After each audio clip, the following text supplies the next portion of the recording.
Nothing, Olivia and Brent said at the same time to Chris's question, which caught Chris off guard. Chris can't know the truth, Olivia thought. The price of Brent's help with Celeste had been that Olivia would agree to never marry Chris Jones. Before Chris could clarify, Olivia and Brent each hurried to explain and dismiss his concerns, drowning out any response he might have had. Olivia waved a hand. It was just something with my family. You don't need to worry about it. Brent scratched the back of his neck. Olivia had a medical concern I advised her on. The details of it are truly too boring to get into.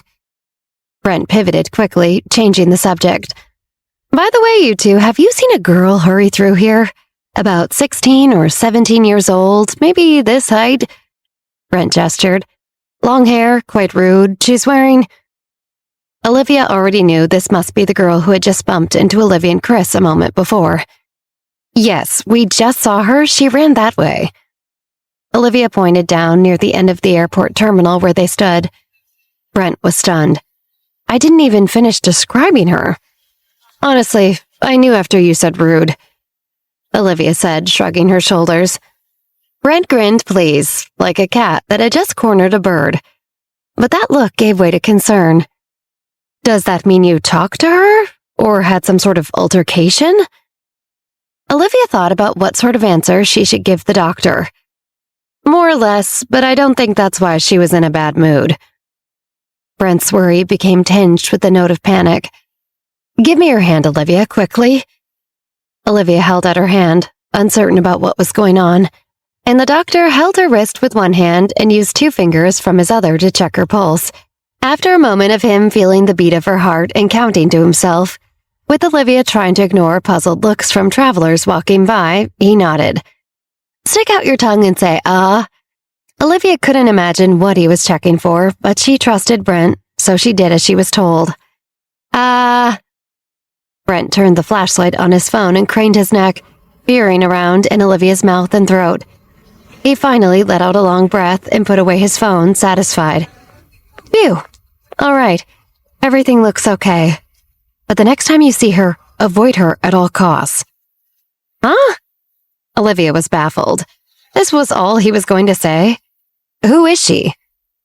My younger sister, Morgana, Brent said grimly.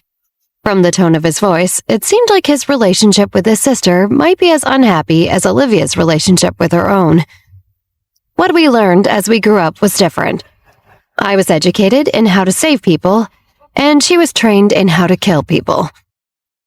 Upon hearing this, Olivia put that sentence together with Brent checking her pulse and throat and made a realization. Morgana is an expert in killing people using poison, isn't she?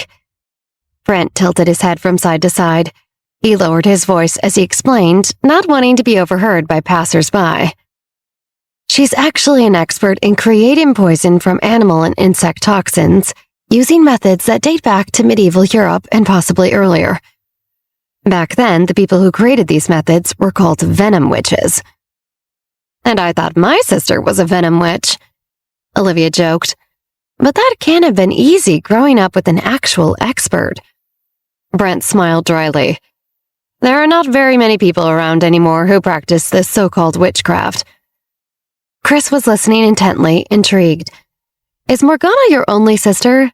Does she get along with the rest of your family? She is my only sister. A faraway look filled Brent's eyes.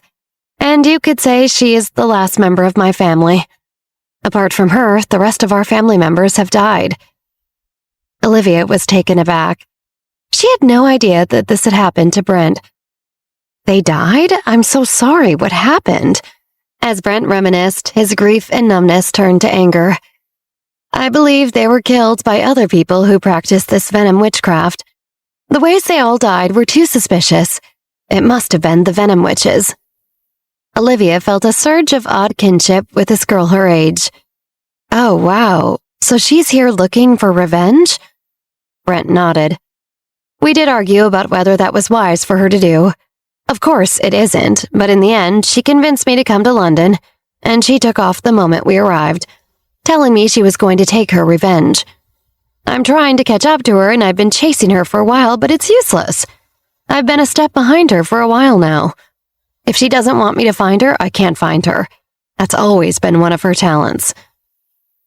Olivia turned to Chris with a raised eyebrow. "Chris, this is your city. You've a lot of connections here." Chris took this in. Brent did not want to pressure Chris, but gave him a questioning look. "You know how much I would appreciate it if you had the time and inclination to help me find my younger sister." Olivia and Chris shared a look. Chris spoke slowly, still processing. "London is a bad place for someone who is looking for trouble because she will definitely find it. There are all sorts of powerful families and organized crime leaders to run into and make angry." Olivia nodded. She doesn't really seem like the type who's good at keeping a low profile. Brent laughed bitterly. "You are right on the money. She is not." Brent waited another beat for an answer from Chris, but Chris did not speak. Brent sighed. "Well, I understand this is a difficult decision, and I know you must have your own things to take care of while you're here. Please let me know if you're able to look for Morgana or see any sign of her." Chris nodded at this. "I will. I promise." Brent raised his collar against the London chill. "Thank you in advance for any time or attention you can give." He gave a small wave, buried his hands in his pockets, and left them. Chris looked around, taking in the London cityscape they found themselves in, anxious as he absorbed the weight of what they had just learned from Brent. "I always forget how gray it is here," he said to Olivia, "and everyone's dressed to blend together even more than in New York." "Oh, critter," Olivia said, lightly rubbing his arm. "You might be noticing that especially right now, because you're feeling stressed about what Brent told us." She frowned, still turning the information over in her own mind. "Do you think venom witches really exist? Is his sister just a cuckoo bird?" Chris suddenly pulled Olivia towards him, his hands holding either side of her hips. Their faces were close, his nose almost touching hers. She felt his breath, much warmer than the air around them. "I know they exist," he said softly. "I've read a book on their practices before. It's not magic. It's all about deriving poison from poisonous animals and bugs." She was unsure what to make of him pulling her close in this conversation and did not know how to respond. She cleared her throat. "I see. Maybe you were poisoned by Morgana because something seems to be affecting your memory," Chris said, leaning forward so his mouth was right next to her ear. "Don't call me critter, or we may have to devise some system of punishment." Olivia pulled away from him, throwing his hands off from her waist, scandalized. "You certainly are not allowed to punish me. You're not even allowed to tell me what to do." She truthfully did not like him ordering her to do anything, but her conviction was muddled by the goosebumps crawling up her back. She did like the way his breath tickled her ear as he spoke, it seemed, and the way his hands held her waist.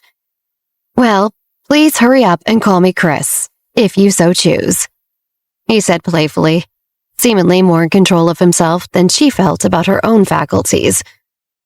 "It will only be a couple of more years before I have to change my name." He grabbed her hand and started walking as she struggled to keep up. "What do you mean?" Olivia asked. "Why are you going to change your name?" "Well, once we get married, you're probably going to call me something like hubby or darling. Not sure what you'll prefer." Chris smiled as she rubbed her face with her free hand. "Maybe Sweet Pea?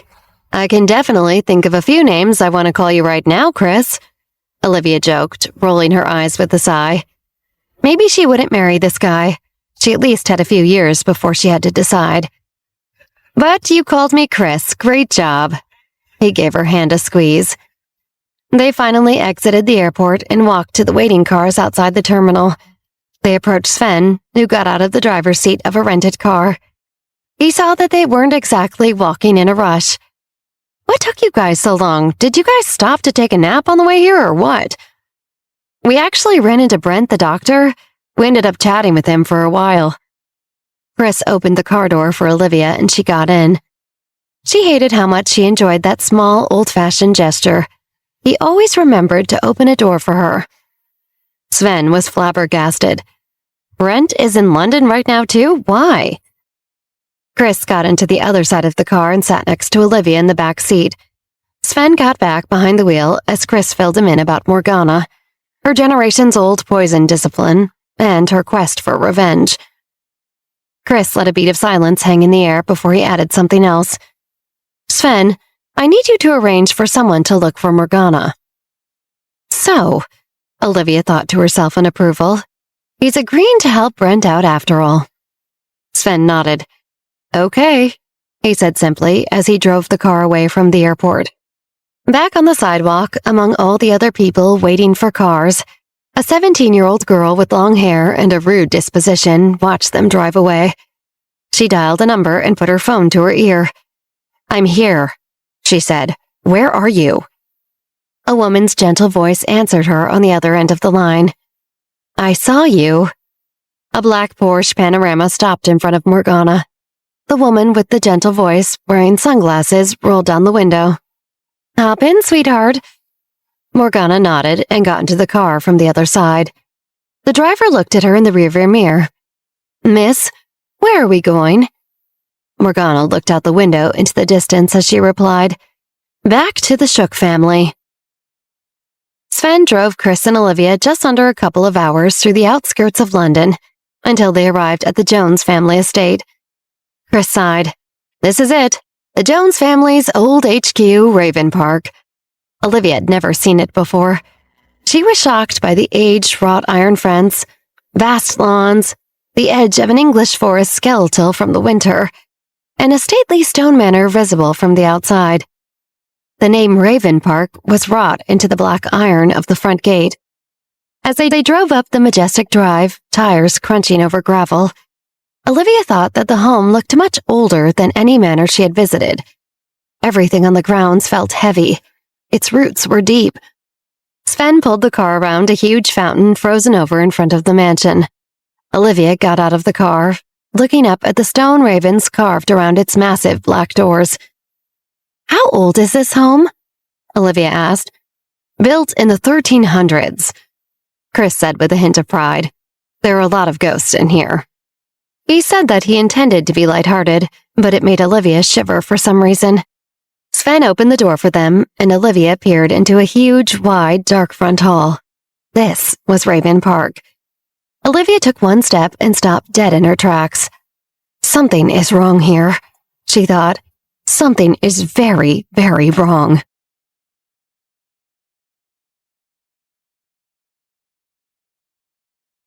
Chris noticed that Olivia hesitated outside the enormous doors to the Jones family's palatial, historic mansion.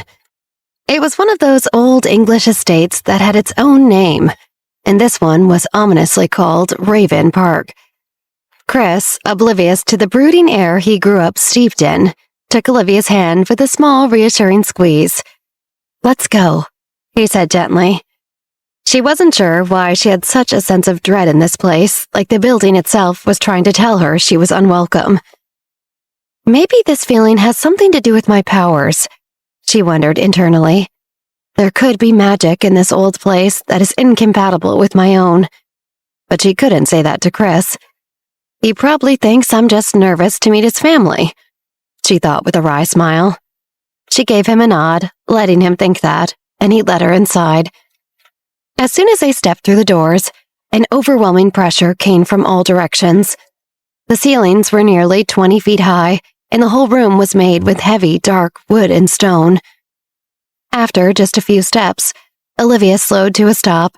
Her forehead was already covered in a layer of cold sweat. What's wrong? Chris asked. It's okay, they want to meet you. We can head in. As Olivia opened her mouth, she felt dizzy. Nothing, I think I'm just a little tired. Long flight and everything. Sven was a few paces behind them but overheard this. He looked at Olivia's strange condition and Chris's concerned reaction. Sven had caught Chris and Olivia together alone in Paris, and, though the two of them had just been having a close conversation, Sven assumed he'd witnessed the aftermath of something more physically intimate. He put that together with this odd moment and suppressed a gasp, his eyes widening. These two were alone for maybe 3 minutes, Sven thought to himself in awe. Was that all it took for Chris to get her pregnant? Why wouldn't they be more careful, these idiots? Chris let go of Olivia's hand and put his arm around her. Here, hold on to my shoulder.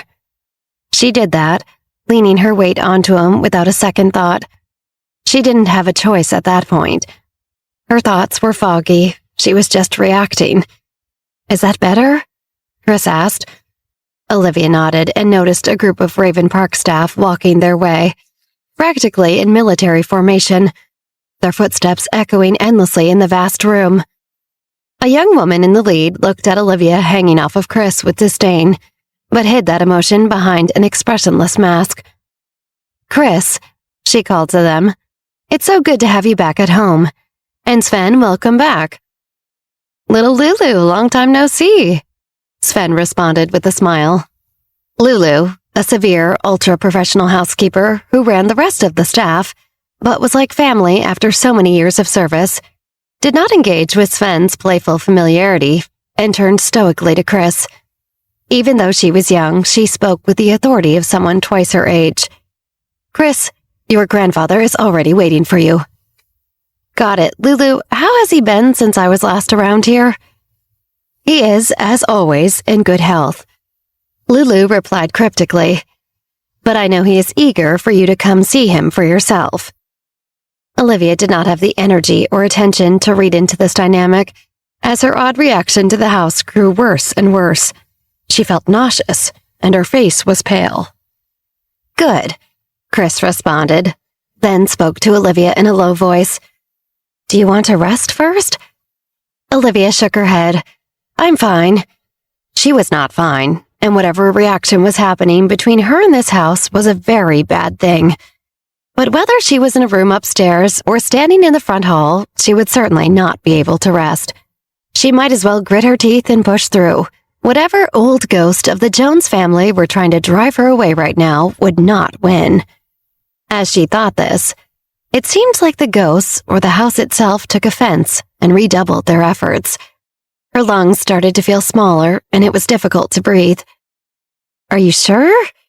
Chris asked as she breathed in with a sharp wheeze. You don't seem fine.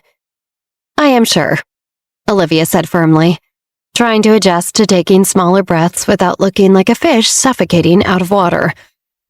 The group of Jones family and staff, led by Lulu, looked disgusted and offended at Olivia's so-called illness.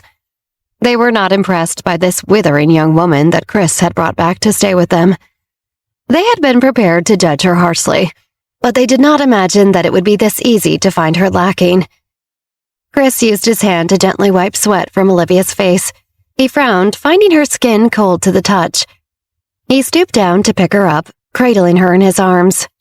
What are you doing? Put me down. Let's go see your grandfather, Olivia demanded, startled, but felt too sick to do anything besides wrap her arms around his neck and lean into him.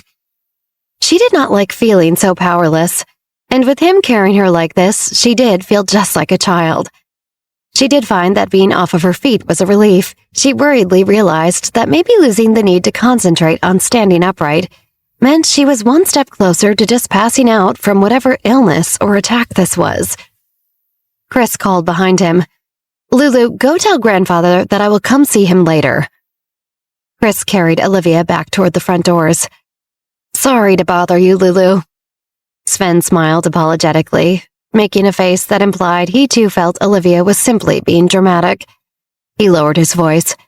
He's really protective of her, but she's fine. We'll be back soon.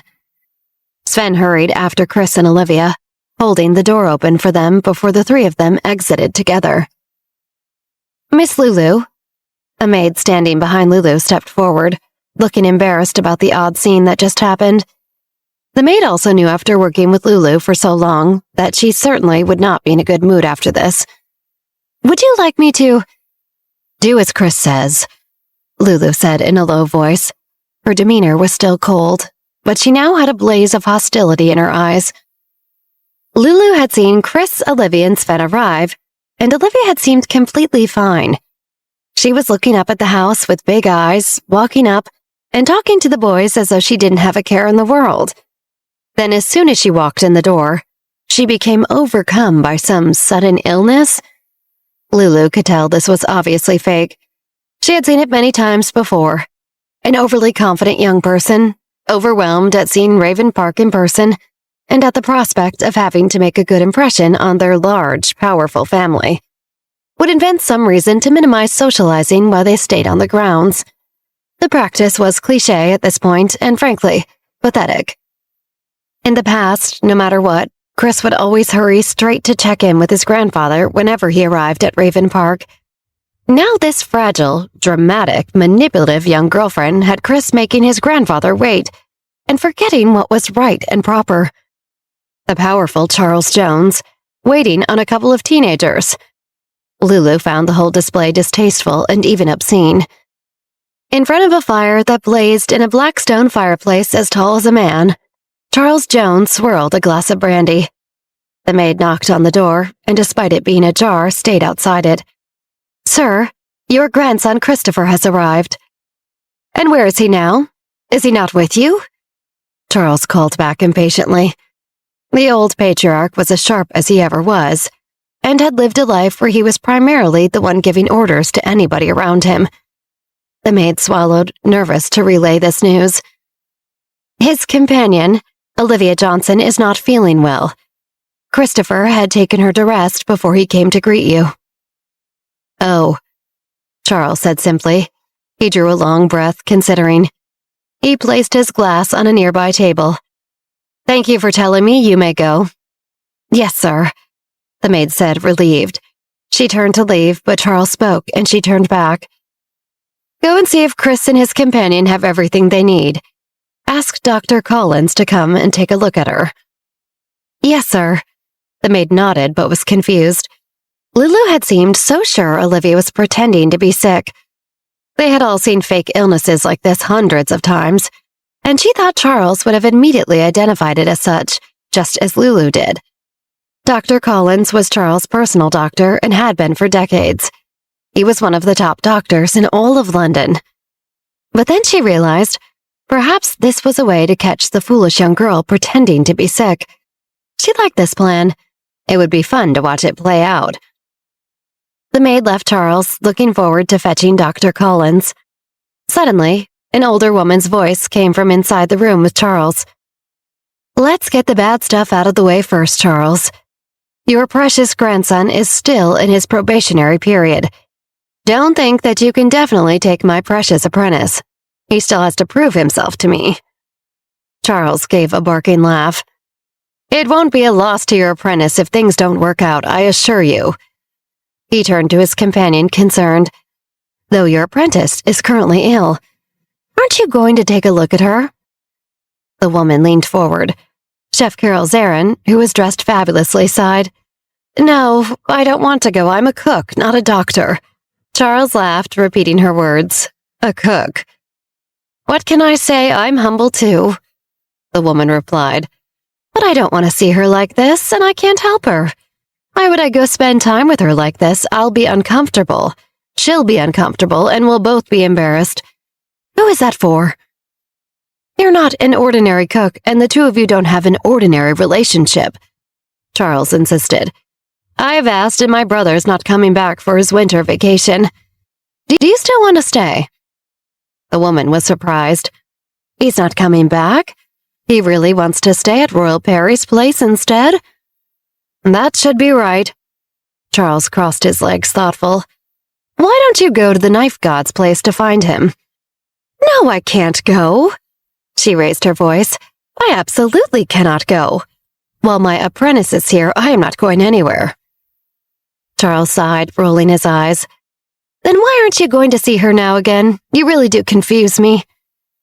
"Do you not understand the mystery, Charles, or drama? You have lived so artlessly for so many years." She scoffed. "I am an internationally renowned chef, after all. I can't go to have this stupid obligatory interaction before she gets better. I have to make a more purposeful entrance." Charles stood. "Well, please enjoy crafting your entrance. I imagine you have a lot of planning to do. I will leave you to it." "Where are you going? You aren't even finished with your drink," Carol asked Charles curiously. I will tell you, because as you have so eloquently illuminated, I'm a man utterly lacking in mystery. I'm going to go and see my future granddaughter-in-law, which you are still welcome to do. Charles straightened his luxurious sweater, putting his hands in his pockets. Oh, you are no fun at all, Charles. Carol shot Charles a smile, and he returned it as he left her alone in front of the fire. She downed her glass of brandy and grabbed his. As she watched him leave, her playful demeanor turned into something more sinister. No fun at all.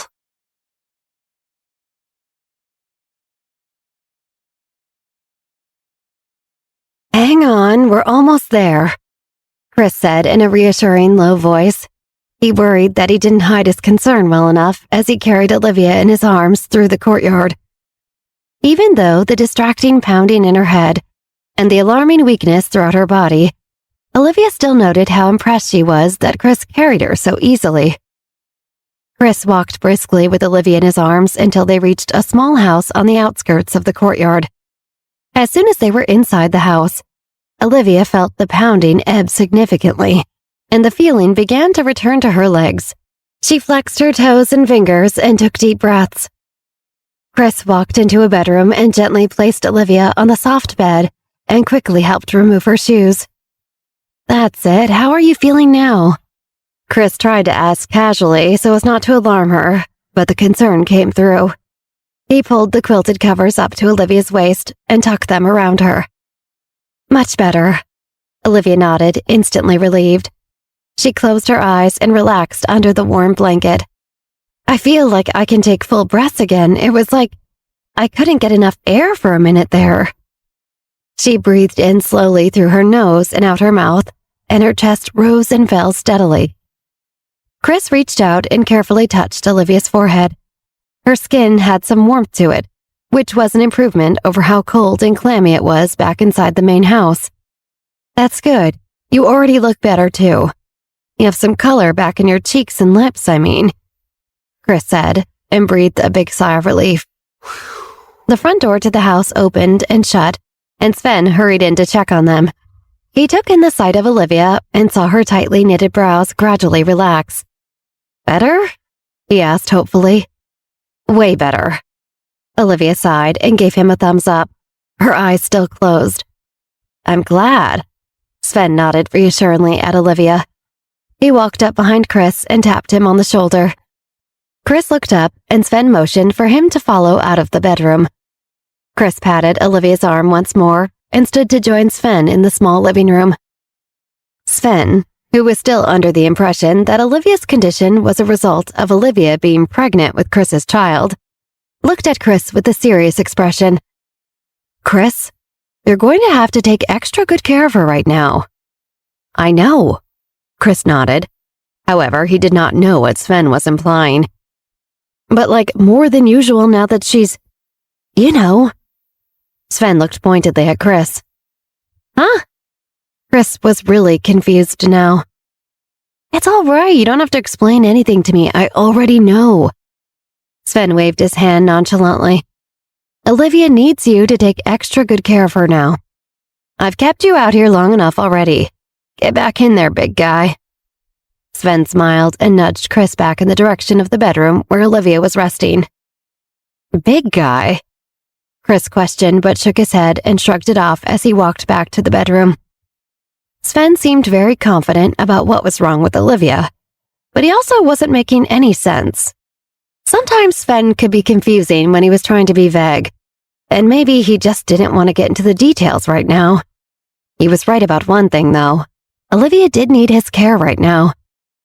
Chris opened the door to the bedroom and resumed his post in a chair beside the bed where Olivia rested.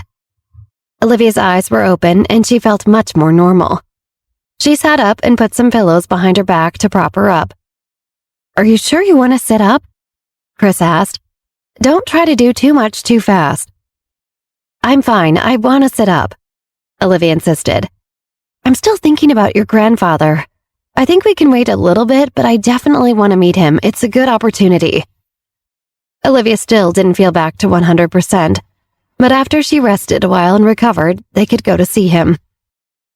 The strange effect the house has on me seems to build up. Olivia thought. So once I'm feeling better, I can possibly withstand it long enough to visit him. We'll talk about it later when you feel all the way better, Chris said firmly. Do me a favor, no more talking about my grandfather, or your grandfather, or anybody's grandfathers until then. They're not going anywhere. Fine, fine, Olivia laughed. It felt good to laugh. Chris was glad to see a smile on Olivia's face. It was another sign of improvement. Thank you. Chris playfully touched the tip of Olivia's nose. Olivia remembered something. Oh yeah, any news from the Shook family? Nice try, and no, not yet. Chris shook his head at Olivia. Okay, but what if... Olivia started to ask, but Chris leaned in and cut her off with a kiss. Olivia felt the unsteady feeling in her stomach turn into butterflies, and she felt lightheaded again, but it was a much more enjoyable sensation this time. Well, that's one way to shut me up. Olivia chuckled after he pulled away. You left me no choice. I had to pull out the big guns, Chris said quietly, and his gaze traveled down to her lips before returning to look into her eyes again. Trust me, concentrate on resting and don't think about anything else. I've got everything under control and it will be fine. Olivia blushed and looked away from Chris. She bit her lip to keep from talking back. Darn you, Chris, Olivia thought to herself. You know I can't say no to you when you're all cute like this. Chris looked at the side of Olivia's face since she had turned away. It was really difficult not to think about kissing her neck, her jaw, her earlobe. Chris and Olivia jumped at the knock on the door and turned to see Sven entering with another older man and a young maid who escorted the man to the courtyard house. Chris, your grandfather asked me to bring Dr. Collins to take a look at Olivia, Sven explained. Yes, absolutely. Chris nodded and motioned them to join them. Thanks, Lulu, he said to the maid, who nodded in return and lingered by the door. Dr. Collins is an amazing physician. My grandfather had personally entrusted Dr. Collins with his own care for decades, so I know you'll be in good hands, Chris assured Olivia. After the examination, Dr. Collins stood. It seems to me that the young lady is in good health and there's nothing to be concerned about, he said pleasantly. Lulu, the maid who had led Dr. Collins to the house, heard the doctor's words and a look of disdain flashed through her eyes. Olivia noticed and listened in to what Lulu was thinking. So, Miss Olivia Johnson was faking after all, Lulu thought. Then she remembered her duties. Thank you for seeing the young woman, Dr. Collins. Please follow me back to the main house. Nice meeting you, Miss Johnson. Dr. Collins nodded to Olivia and showed himself out. Lulu followed close behind. Later, you two. Sven waved to Chris and Olivia as he left the room. Once he was out of the room, he hurried out and caught up with Lulu and Dr. Collins just as they were leaving. Dr. Collins, he called out. Yes? Dr. Collins turned to look back at Sven. I'll just get straight to the point. Sven crossed his arms over his chest. Is Miss Johnson, is she pregnant? Lulu pretended to not be listening in, but her ears perked up at the word pregnant. She looked at Sven in shock and her mind reeled. Pregnant? I said what he said. Are you asking on behalf of Miss Johnson? Dr. Collins asked. Mm-hmm. Sven fibbed. I found no indication or any evidence of pregnancy, but if she is concerned about that as a possibility, it would probably be best to see her doctor and get a more thorough test to rule it out. But what about all the nausea and weakness and other things? Sven asked. Dr. Collins looked a little amused. Those symptoms can be attributed to many causes other than pregnancy. Miss Johnson is a little anemic and under a lot of stress. Her symptoms are not unusual. Sven nodded, not entirely satisfied. I see. That's all I had for you. Take care, Dr. Collins. Sven walked back toward the house and saw Lulu frozen in place with a harsh scowl. He waved his hand in front of her face to bring her out of her trance. Hey, Lulu, hello, you okay? Something happen? Lulu hesitated for a moment before she answered. Sir, I couldn't help but hear. Is it true? Sven shrugged. Is what true? Is Miss Johnson pregnant?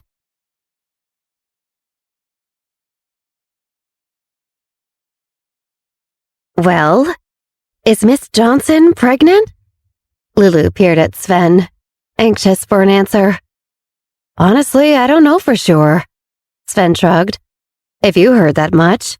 Did you also hear what Dr. Collins said to me? The only way to really know is with a blood test at the doctor's office.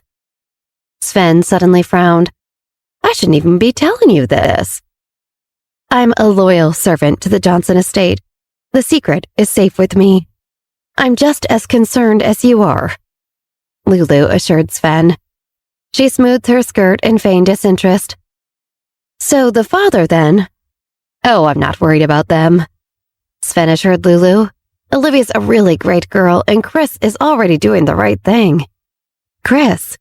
Chris Jones? Chris? So he's the... Lulu grappled with the revelation that Chris Jones was the father of Olivia Johnson's secret baby. Lulu's face reddened and her eyes stared off into the distance. Sven was too distracted to notice Lulu's shocked reaction to the news. This is all my fault, Sven murmured to himself. He shook his head and rubbed the back of his neck, deep in thought. I'm the one who facilitated them getting together, and now this. I always teased Chris about hooking up with Olivia, but I didn't realize it had gone that far. I should have made sure they were more careful. Meanwhile, Lulu's world was falling apart. Every horrible thought seared through her mind. Did Chris touch another woman? The thought sank in and echoed over and over in her mind. Lulu always knew that her chances of ever being noticed by Chris, much less being with him romantically, were practically non-existent. But the small part of her that believed in fairy tales and miracles always held out hope. As she thought about Chris and Olivia, Lulu's heart broke into 1,000 pieces. Hey, are you all right? You look a little off, Sven commented, finally noticing Lulu's anguished expression. Nothing, I'm just surprised, that's all. Lulu smoothed out her hair and regained her composure. They're both just teenagers, it's a pretty big deal. She couldn't stand to hear any more about the whole affair. I better get back to work before they start wondering where I've gone, Lulu said stiffly. Sven nodded sympathetically. Right, yes, don't let me keep you, and thanks for, Sven held his finger up to his lips to signal, keeping quiet. Of course. Lulu nodded and turned around to leave. Once she had her back to Sven, she bit her lip hard to keep from sobbing out loud, but her eyes filled with tears. She's kind of a weird one. Sven shrugged to himself as he watched Lulu walk back to the house. He could not see that she was crying.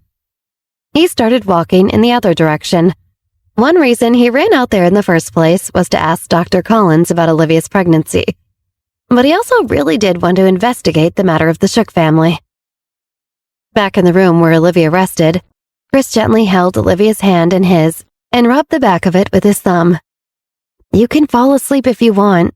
You don't have to keep talking to me. I'll let you rest. But I'm not tired at all. I couldn't sleep even if I wanted to, Olivia insisted. She felt more and more restless, just the opposite of falling asleep. She couldn't stop thinking about all the things she needed to do. But she knew Chris would have none of it until she made a full recovery.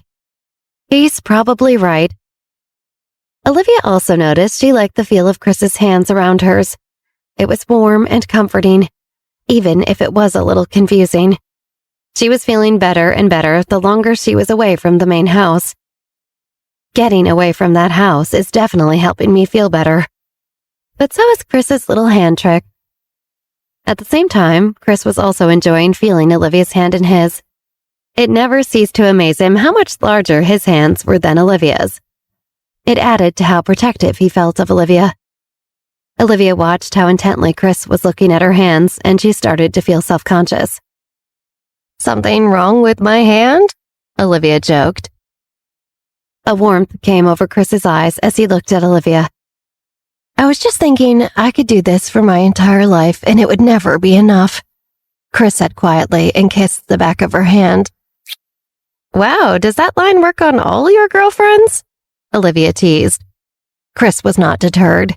He held her gaze and slowly leaned in until his lips were against Olivia's. Olivia felt her heartbeat quicken and her stomach fluttered.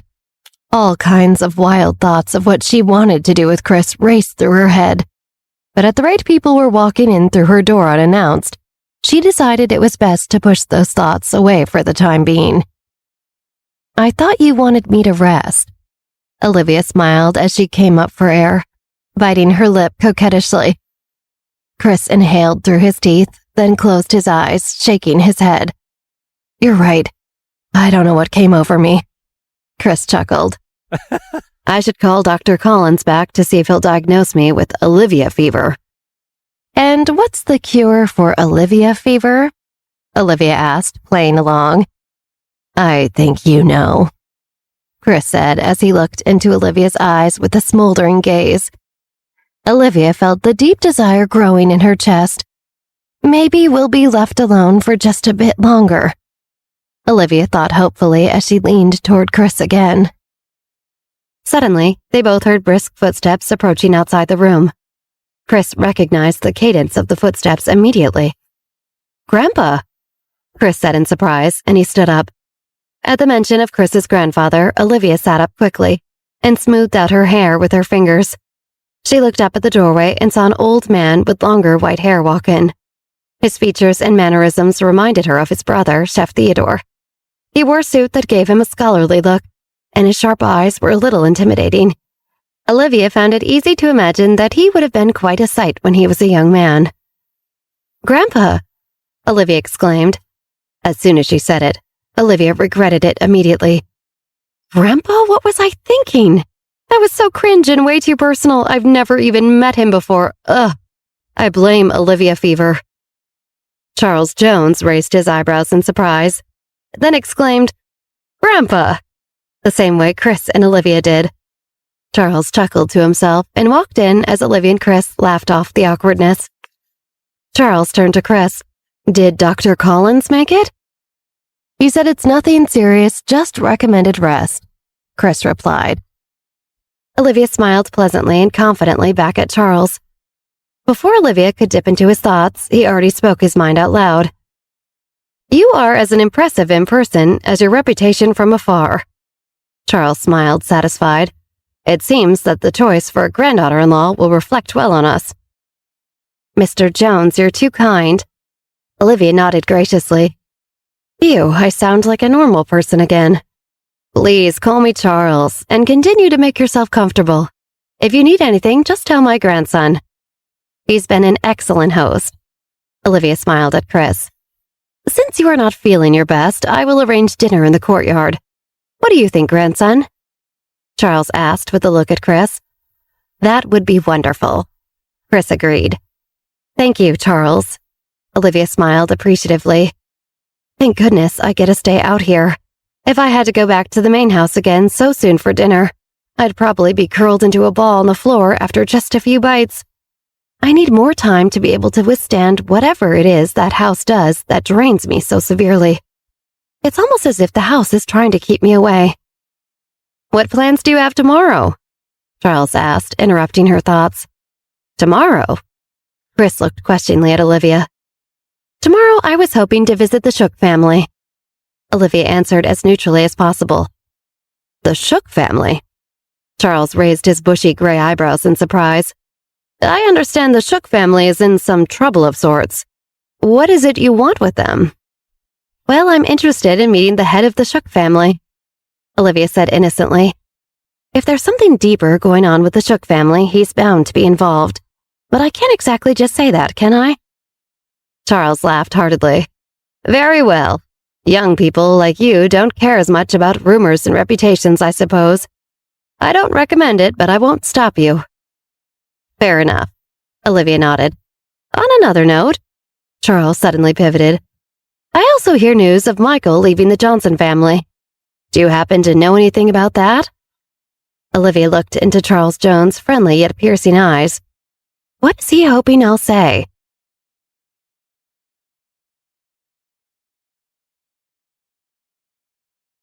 Olivia had braced herself for this line of questioning already. She knew that the rumors surrounding her family had been in every gossip rag in the United States. She shouldn't be surprised that the news had made its way to Europe as well. My father is no longer part of the Johnson Enterprises, if that's what you're referring to, Olivia answered, keeping a proud stance. And he is in the middle of a divorce. But he and I are running a business together, and he's spending plenty of time with my mother and I. So while he has not abandoned all of his family, his priorities have shifted. Chris's grandfather, Charles Jones, raised an eyebrow, but his eyes did not look unfriendly. Very well, then. Olivia thought she saw a small hint of a smile playing at his lips. You know I always liked your father. He stopped a moment as if contemplating his next words.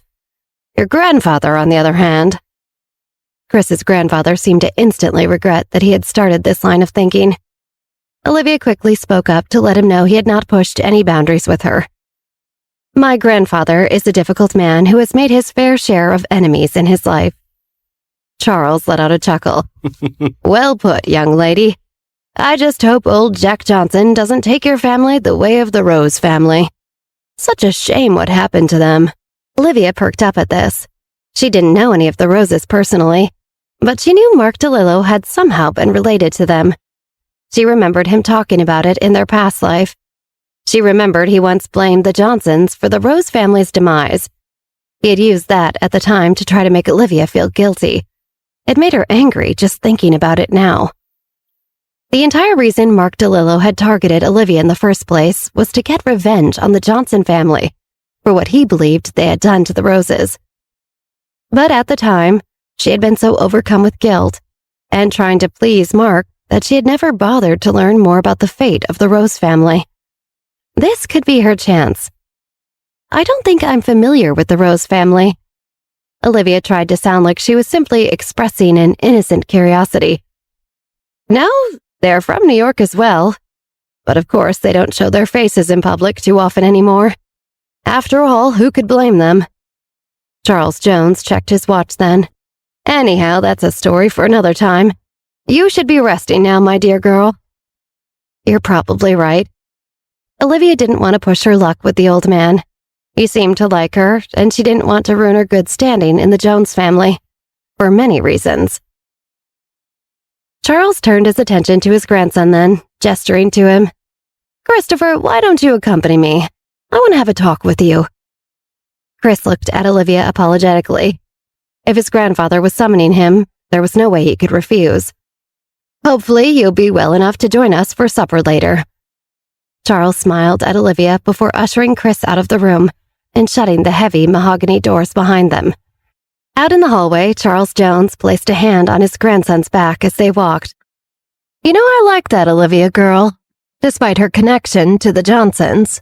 Charles nodded. I always liked her other grandfather, though, Andrew. The Parks were always good people. So I've heard. Chris nodded along. When I arranged this marriage for you two, it was through Andrew Park. Charles stopped walking and looked up at Chris. It was a good connection for the family at the time, of course. But I had always hoped she would make you happy, too. Chris smirked, thinking back to the first time he was introduced to Olivia. You know, when I first met her, I really wasn't sure what to think of this Olivia Johnson. But now I think she might be all right. Charles Johnson could not be fooled. He knew the face of a young man smitten with love, and he recognized it now in his grandson. You two remember to take good care of each other, and if you do that, you will always be happy.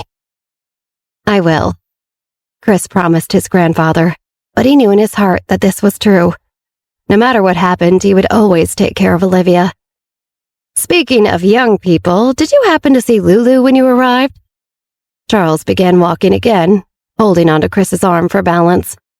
I did. Chris didn't know how they had switched topics so quickly, but he had no interest in discussing this girl. He knew Lulu from childhood and had always suspected she had a bit of a crush on him. You know, she's a very studious girl, bright. I'm thinking of trying to find a good match for her as well. Charles threw out casually. Grandpa, are you trying to become a professional matchmaker? Chris teased again, unsure where his grandfather was going with this. No, nothing like that. Charles stopped once again, this time in front of his own bedroom door. Well, I believe it's just about time for my nap. Thank you for indulging an old man. He reached out and squeezed Chris's hand. Anytime, Grandpa.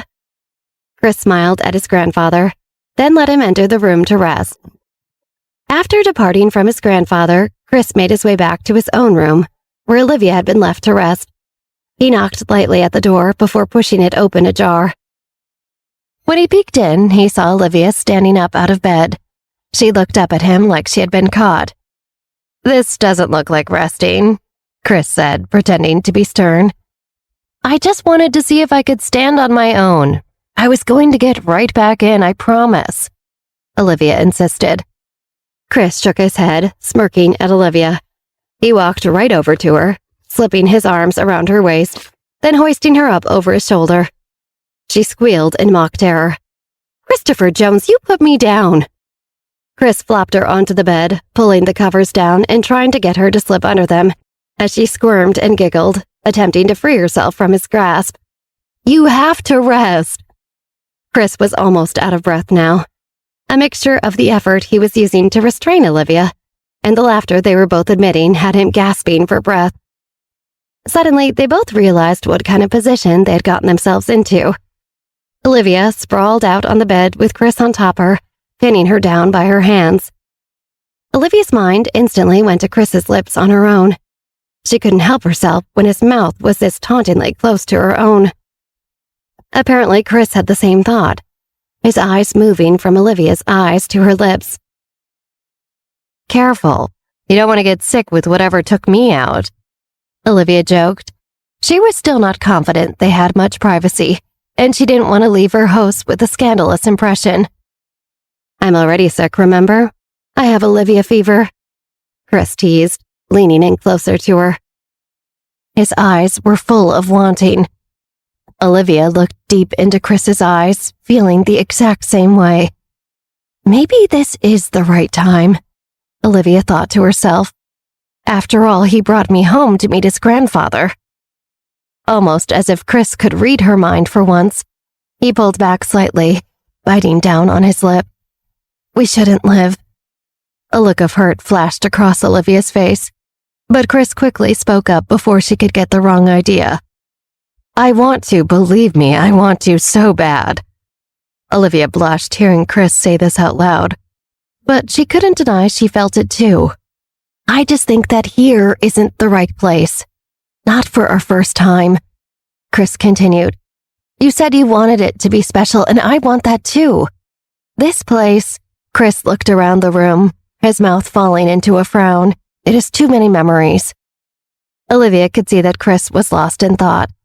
She gently touched the side of his face to bring him back to the present moment. "I understand. Thank you." Chris looked down at her and smiled. "Anyways, you should be resting, Missy." "Okay, you want me to rest? I'll rest," Olivia announced, turning over onto her side so that she would no longer be staring deep into Chris's soulful eyes. Chris lay there for a moment, trying to figure out his next move. "What if I rest with you?" Olivia was grateful she was facing away from Chris, as a smile involuntarily crept across her face. "It's your house and your room.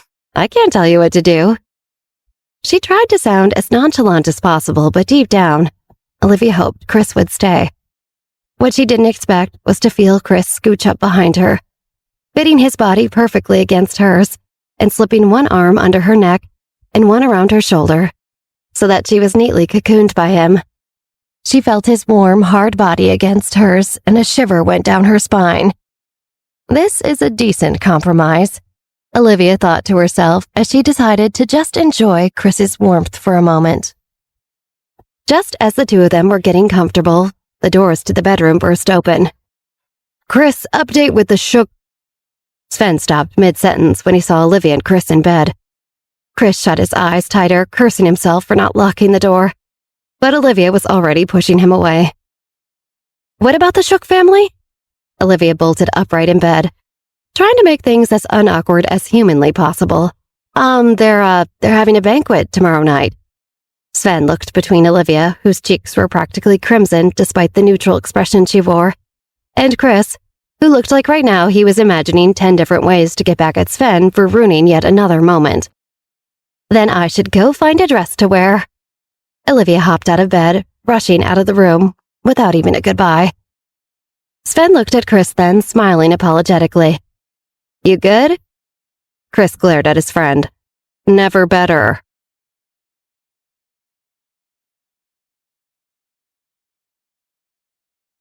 Later that night, Olivia made her way to the courtyard, where Charles had decided they would be dining al fresco. Despite the chilly weather this time of year in London, Charles Jones's courtyard was a very agreeable temperature, thanks to the large fire pits that crackled and sparkled around them. The entire garden twinkled with small white lights and exotic plants, specially brought in because of their ability to thrive in colder climates. On top of the extreme beauty that surrounded Olivia, she was grateful to be dining outside to avoid whatever sort of energy was present in the main house that made her so unwell. She racked her brain trying to figure out what it might be, but as of now, she had come up with nothing. She wondered if it had something to do with her powers, or if it was some other entity, perhaps trying to warn her away from the house.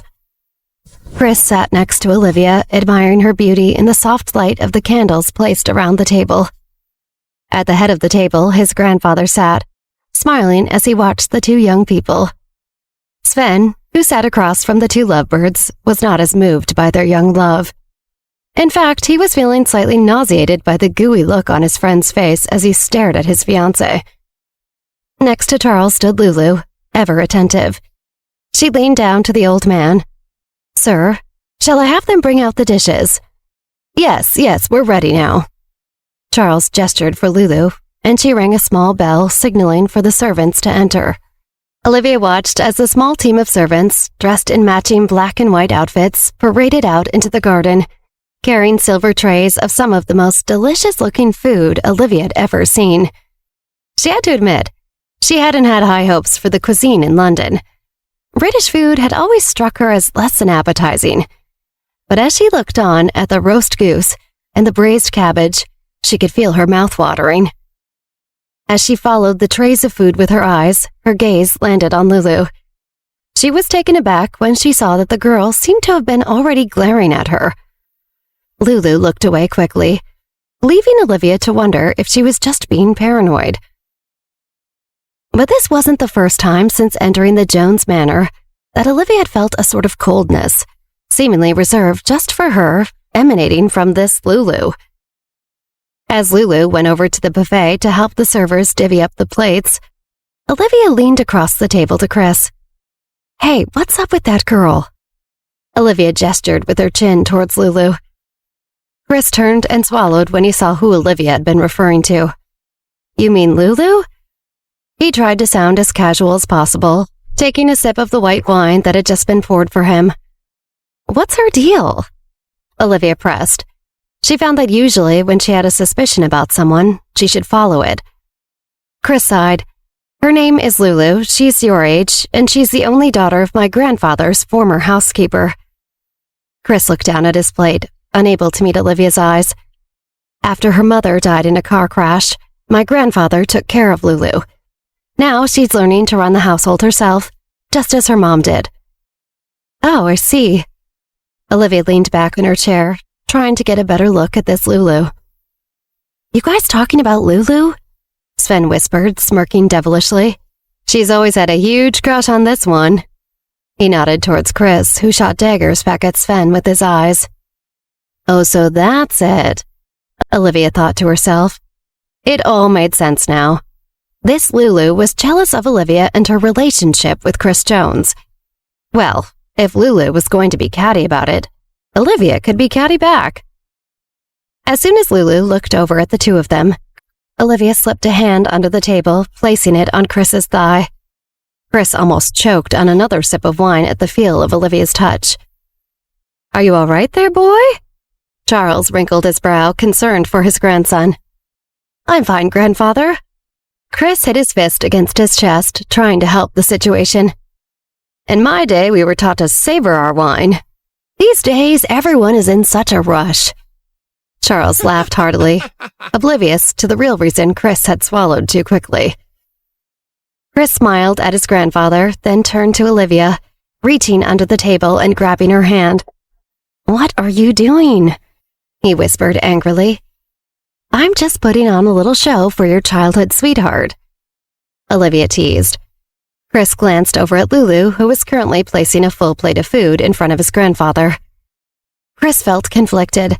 On the one hand, he felt bad for Lulu, and he didn't like seeing this pettier side of Olivia. But on the other hand, he was happy to have even the smallest show of affection from Olivia. As Lulu made her way around the table, Olivia noticed something concerning about the plates. It wasn't until Lulu plopped a dish in front of Olivia, rather more violently than she had for anyone else, that Olivia's suspicions were confirmed.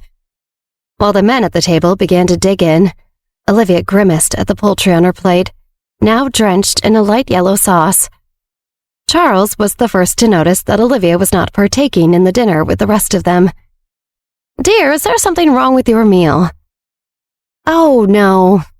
Olivia forced a smile. "It's just, is this hollandaise sauce?" She directed her question at Lulu, whose face immediately grew sour at hearing her name uttered by her new enemy. "Why, yes, it is. Our chef prepares one of the best hollandaise sauces in the country." Lulu smiled proudly. "I'll say." Sven stuffed another bite of the sopping poultry into his mouth. "It's just..." Olivia wrinkled her nose at the dish. "I'm sure it's a delicious sauce, but it doesn't go with the dish." "What's that now?" Charles leaned forward in his seat. He knew that this girl had trained with his younger brother, the renowned Chef Theodore, and he was interested in what she had to say. "The sauce is far too heavy to be served with something like a goose. I think you'll find the dish would be much better suited accompanied by a cranberry or currant preserve." Olivia pushed the plate in front of her, refusing to eat it. Next to her, Chris Jones took another bite. He didn't know about which sauce goes with what meat, and frankly, he didn't care. "Come on, Olivia, just try it." "I'd rather have a new cut of the goose if possible." Olivia eyed the rest of the birds sitting over on the nearby buffet. She didn't think it would be too much of an imposition for the servers to slice off another serving, this time holding back on the sauce. "Is it really that bad to eat the sauce?" Chris asked curiously. "Actually, hollandaise sauce contains raw egg, and it can be very dangerous for a woman to eat anything with raw egg in it when she's expecting." Lulu chimed in, using a voice clearly meant to sound sweet to those naive enough not to understand what she was getting at. Sven's entire body stiffened. He instantly regretted his offhand remark about the possibility of Olivia being pregnant. He never thought Lulu would announce something like that so publicly, but he guessed he should have known. Chris Jones had been the object of many girls' affections throughout their friendship, and he had seen women fighting over him before. Olivia raised an eyebrow at Lulu. Was she actually insinuating that Olivia might be pregnant? What kind of girl did she think she was? Olivia was only 17. There was no way she was having a baby now. She looked around the table to gauge the reactions of the others. Luckily, based on the shade his face was turning, it seemed that only Sven had grasped the meaning of Lulu's comment. Lulu rushed over to Olivia's plate, clearing it away as if she were doing her kindness. "I should have thought this through ahead of time." She smiled at Olivia, but Olivia saw right through her. "I know you were feeling faint earlier, and the master of the house had to call in the family doctor. It all seems so obvious now." Lulu glanced down at Olivia's midsection. "Not to mention, you are starting to show." Sven gripped his silverware tighter. He couldn't believe Lulu had taken it that far. He knew Olivia had a temper, and he was ready to break up a fight if it got to that point. Sven once again glanced at his friend, who looked between the two women, his brow wrinkled in confusion. It seemed Chris was always 3 steps behind when it came to women. Luckily for Sven, instead of starting a fight, Olivia just smiled up at Lulu, her eyes dancing with fire. "Lulu is right. Hollandaise is unsafe to eat when one is with child. But luckily, that's not a problem for any of us." Olivia reached over, grabbing the glass of wine that had been placed in front of her. She hadn't been drinking, but now she took a large gulp, all while staring Lulu directly in the eyes. She put the glass down. My qualm with the sauce doesn't have to do with safety as much as taste. She grimaced again as she looked at the plate in Lulu's hand. Everybody knows you wouldn't serve such a heavy sauce with this dish, especially not at dinner time. Olivia turned her attention to the head of the table, addressing Charles Jones now. In fact, it was your brother who taught me that. Charles put his fork down now. He trusted his brother when it came to culinary decisions. He knew he was one of the best chefs in the world, and whatever he said, Charles would abide by. He was incredibly embarrassed now to find that one of Theodore's disciples was informing him of his staff's faux pas. Well, in that case, I believe we should all try the dish the way my brother would want us to. Charles smiled at Olivia, thankful for her advice. Lulu, please take everyone's plates and prepare them a new serving, the proper way. Just then, the Jones family chef stepped politely out into the garden. I hope everyone is enjoying their meal tonight. Ah, Chef, we were just discussing the, interesting choice you made tonight with the sauce. Charles tried to sound as polite as possible. After all, this man had worked for him for years. As far as Charles knew, he had never committed such a culinary faux pas as this. But there was also the possibility that it had gone unnoticed by Charles. The idea that he had been eating meals prepared incorrectly was shocking. Imagine if Chef Theodore had been visiting when this happened. The chef frowned at the accusation. But I was told you specifically requested the hollandaise to accompany tonight's dish. Personally, I would have recommended some sort of tart berry preserves or a nice compote. Charles looked up at the chef surprised. I requested the sauce? Who told you this? The chef looked up and pointed straight ahead at Lulu. It was her. Charles looked toward the girl in surprise. Lulu was such a dear girl. Why would she do something like this? Olivia fought to hide the smile on her face. She knew Lulu had been out to get her from the second she set foot in the house. Unfortunately for Lulu, she wasn't nearly as clever as she thought she was. Lulu stammered, looking like a deer in headlights. Charles raised his hand to stop her. Clearly, there was a misunderstanding. He turned to the chef. Why don't you bring us the preserves you had hoped to serve with the otherwise delicious meal? He glanced at Lulu then, a warning look on his face. Lulu will help you in the kitchen, and then we'll get back to enjoying our supper. Lulu kept her mouth shut, shuffling off behind the chef. She knew Charles had spared her from further embarrassment in front of everyone, but the chef would not be so easy on her. She looked over her shoulder at Olivia as she exited the garden. It seemed this opponent for Chris's heart would be more of a challenge than Lulu had anticipated. I'm not done with you, Olivia Johnson. Lulu thought bitterly. Not by a long shot. The rest of the meal was enjoyed by all. After Lulu accompanied the chef back into the kitchen, he quickly got to work admonishing her for her strange mistake. Lulu was too ashamed and embarrassed to return to dinner that night, but the chef was very happy to bring out the correct sauce pairing for the goose, and even more pleased to see how much everyone reacted to the preserves. After dinner, Olivia and Chris lingered as he walked her back to her room. They were enjoying a relatively pleasant conversation, but something was still pressing at Olivia. Chris? She questioned, fluttering her eyelashes in a way she hoped would make him want to tell her anything. I was wondering. Chris stopped in his tracks. Uh-oh. What's this about? He smirked at Olivia. He knew if she was being nice, it was only because she wanted something from him. I just wanted to know what your relationship with this Lulu girl was. Olivia studied Chris's face, trying to see if she could catch any fleeting emotions in his reaction. I told you, Lulu's mom used to be our housekeeper. Chris's face flickered a moment as he spoke, leading Olivia to believe he was leaving something out. Right, but what was your relationship with her? Olivia pressed. You guys were both kids when you lived here. You must have at least crossed paths from time to time. Well, sure. Chris scratched the back of his neck, a true tell for him. I mean, we were friends when we were little. It got lonely being in this big house with no other kids. Chris picked up the pace once again. He didn't like feeling he was on trial, and he just wanted Olivia to stop. Olivia skipped to keep up with him, refusing to let up.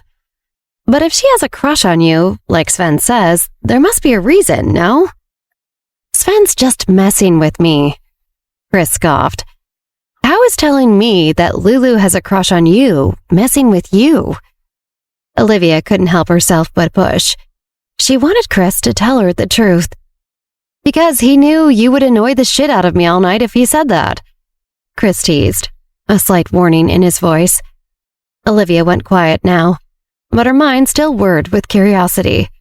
She fought with herself, trying to decide if she should use her powers to find out what was really going on. It would be so easy to just listen in to Chris's thoughts and find the truth. But Olivia always liked to weigh the outcomes before using any of her powers. She had been regretful in the past when she had used her powers without thinking, and she didn't want that to happen again, especially when it comes to Chris Jones. Olivia knew that everyone had a constant monologue of thoughts, many of them influenced by what they were feeling at the moment. Thoughts and feelings weren't facts, and people could change what they were thinking. But Olivia could never unhear a thought if she used her mind-reading abilities. She was especially wary of using her powers with Chris because of her feelings for him. She knew that it would be easy to take something the wrong way, or to hear something in his mind that might change the way she felt about him. Besides, she didn't want to betray his trust by intruding on his private inner sanction. But Olivia couldn't help but wonder what the real story behind Chris and Lulu was. She had begun to wonder if maybe the feeling she had when she stepped into the main house was being caused by Lulu. Was it possible that Lulu also had powers? Olivia had never encountered anyone else with powers, at least she didn't think she had. But how would she know? So far, no one had guessed that Olivia had powers. Maybe it was much more common than she knew, and everyone else with powers just kept quiet like her. If that were the case, and Lulu did have the same kind of powers as Olivia, it was important for her to find out everything about the girl. She would need to defend herself in any way she could. And Chris wouldn't mind if she read his thoughts if he knew it was a matter of life or death. Not that he would even ever find out. Olivia had made her decision. She would give Chris one last chance to answer her question, and if he still refused, she would have no other choice but to listen in to his thoughts. Olivia pulled at Chris's arm, slowing them both to a complete stop. Chris, I just feel like there's something you're not telling me. Chris looked at her. She could see his mind racing as if he were fighting himself, but then he sighed. Can we just drop this already? I'm tired, and you're acting like a jealous little girl. Chris walked in, leaving Olivia standing there stunned. That was it. She was absolutely listening to Chris Jones' thoughts. She concentrated all her energy on Chris, making sure to tune out any noises or any of her own intrusive thoughts. She narrowed her eyes, listening in until she could hear her mind clear as day. I can't tell Olivia the truth, she heard Chris say in his mind. It would hurt her too much to know about my past with Lulu. Olivia tried not to react. She knew she had been right that he was hiding something from her. But what? She continued to listen in. Olivia is so innocent. It would break her heart to know that Lulu and I shared our first time together. Olivia had to stop herself from gasping. She couldn't believe what she had heard. What she had just been privy to in Chris Jones' mind made her livid on so many levels. She didn't really care that Chris had a past. Okay, maybe she was a little jealous, but she wasn't naive.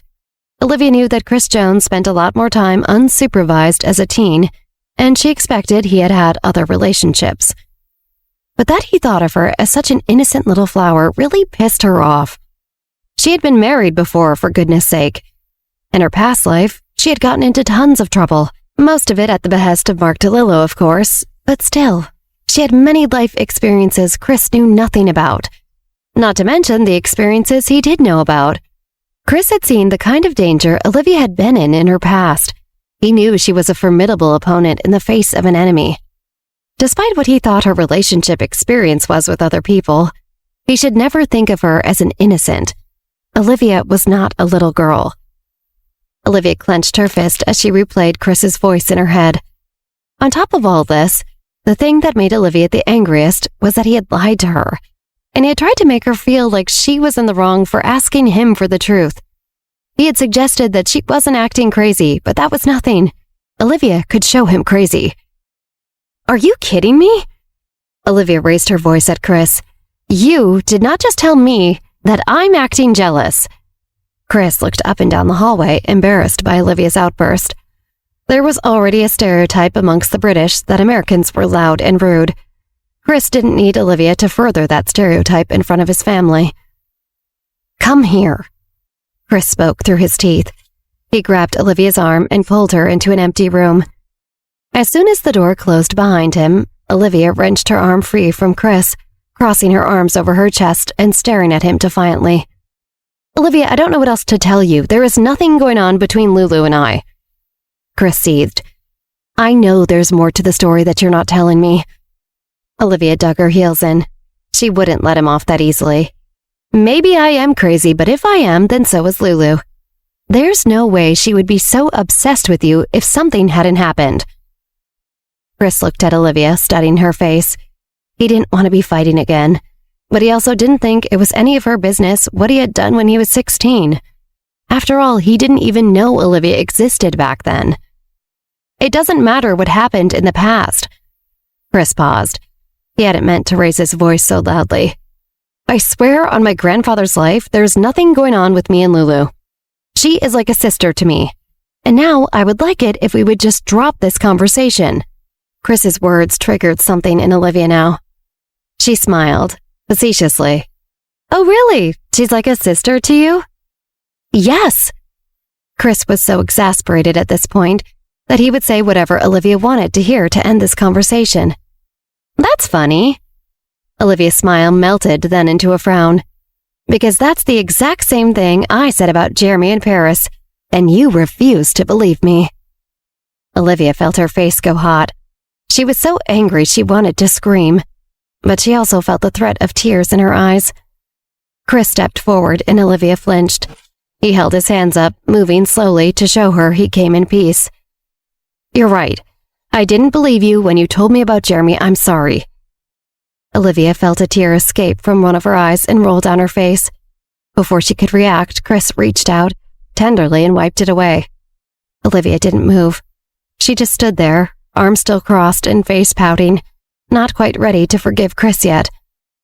He moved his hands to her arms, leaning down so he was at exactly her eye level. "Hey, Olivia, please forgive me. I just like you so much, sometimes it makes me act like a jealous little girl." Olivia couldn't help but let out a small laugh. "Uh-huh, is that a smile I see?" Chris teased her, causing Olivia to smile wider against her better judgment. "Come on." Chris shook her back and forth lightly. "Please forgive me." "Fine." Olivia tried pouting again, but her smile persisted. "I forgive you." Chris's face lit up. He pulled her into him and she immediately melted, uncrossing her arms and wrapping them around his waist. She couldn't help herself. It felt so good to be in Chris Jones' arms like this. Suddenly, the door opened. "Oh, I'm sorry to interrupt." Olivia didn't even have to look up to know who it was who had entered. Lulu. In reality, Lulu had no qualms about interrupting at all. In fact, she had been waiting outside the door when she heard them arguing. As soon as she heard their makeup, she made her move. But she hadn't expected to find the two of them embraced. Seeing this girl in Chris Jones' arms, her Chris Jones, was like a dagger in her heart. Lulu couldn't believe Chris was able to move on to someone else. She and Chris had shared something so special. It didn't matter how many years passed, they would always have a special connection. Immediately, Chris Jones jumped back from Olivia, blushing out of embarrassment. Olivia looked at him, shocked. It was unusual for Chris to be the one who was embarrassed in a situation like this. They had been interrupted many times before, and he had never jumped away as quickly as he did when he saw Lulu. "That's all right, Lulu, you weren't interrupting anything," Chris insisted, his cheeks bright red from shame. Olivia felt the anger bubbling up in her yet again, watching the way Chris acted in front of this girl. "Oh, good," Lulu said sincerely to Chris, before flashing a demonic smile at Olivia. "I was just hoping to find Miss Johnson in order to apologize for the misunderstanding earlier tonight." Olivia raised an eyebrow. Misunderstanding? She thought to herself. More like a feeble attempt to bring me down. That's very kind of you, Lulu. Chris beamed at the girl, then turned to Olivia, waiting for her to acknowledge Lulu. Yeah, thanks, Olivia muttered, refusing to give this girl the satisfaction, and livid that once again, Chris Jones was taking her side. Olivia crossed her arms. I need to do something about this girl. Lulu lingered a moment in the doorway of the room. She had just interrupted Chris and Olivia having a nice moment under the guise of apologizing to Olivia, but Olivia saw right through her. After an awkward moment of silence, Chris smiling at Lulu, Olivia frowning, the girl finally excused herself. As soon as she was gone, Chris turned back to Olivia, but she had closed herself off again. I'm going to bed. Olivia pushed past Chris towards the exit. I'll accompany you to your room, Chris offered, confused as to her sudden shift in attitude. Don't bother, Olivia called over her shoulder as she stormed out of the room. In the hall, she stopped for a moment, taking a deep breath. How was it that Chris Jones could be so clueless? Chris let Olivia take a head start out of the room he had pulled her into. He knew she was angry when she stormed out of the room, but he still didn't really understand what had happened. One second they were fighting, the next she was in his arms, and then suddenly she was angry again. Women were so difficult to understand. Chris finally exited the room and made his way towards the courtyard. Maybe some fresh air would be good for his spinning head. Just as he was about to exit the house, Sven turned a corner, lifting an eyebrow questioningly at Chris. Where are you off to so late at night? I'm just getting some air, Chris muttered. Sven looked his friend up and down. He could tell Chris was in a mood, and if Chris Jones was in a mood, there was usually only one person behind it. Olivia. You okay? You want some company? Sven offered. Even though Chris had been especially annoying as of late with his Olivia obsession, Sven could see he could really use a friend right now. Chris just stood there, not saying anything. Sven sighed, then walked forward. Come on, let's take a walk. Outside in the courtyard, Chris and Sven walked in silence, hands in their pockets. Finally, Sven turned to Chris. So, you want to talk about it? I just don't get her, Chris groaned. You mean Olivia? Did you two have another fight? Sven didn't even need to ask to know this is almost definitely what had happened. She's just getting jealous about Lulu, and I told her she's acting crazy. Chris started, but Sven quickly cut him off. Whoa, you what? I mean, I didn't actually say she was crazy, Chris huffed, but she is being a little crazy. Come on, Chris, Sven scoffed. You've been so jealous of Olivia for lesser offenses. You and Lulu, well, you share a real past.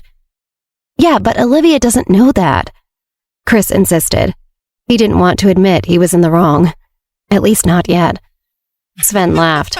Of course she does. Women can just sense that kind of thing, trust me. Chris groaned. I want Olivia to know that she means everything to me. But Lulu, he paused, trying to find the words. Lulu was a huge part of my past, and now I'm so grateful to her for staying and watching over my grandfather. I know. Sven kicked at a rock on the ground. Growing up was tough. It was hard to know how to let go of the past. And you should have heard the way Olivia was talking. Chris shook his head. Lulu even came to apologize for what happened at dinner, and Olivia was so rude to her. I just don't know what to think. Sven chewed on his lip. He knew that what had happened at dinner was his own fault.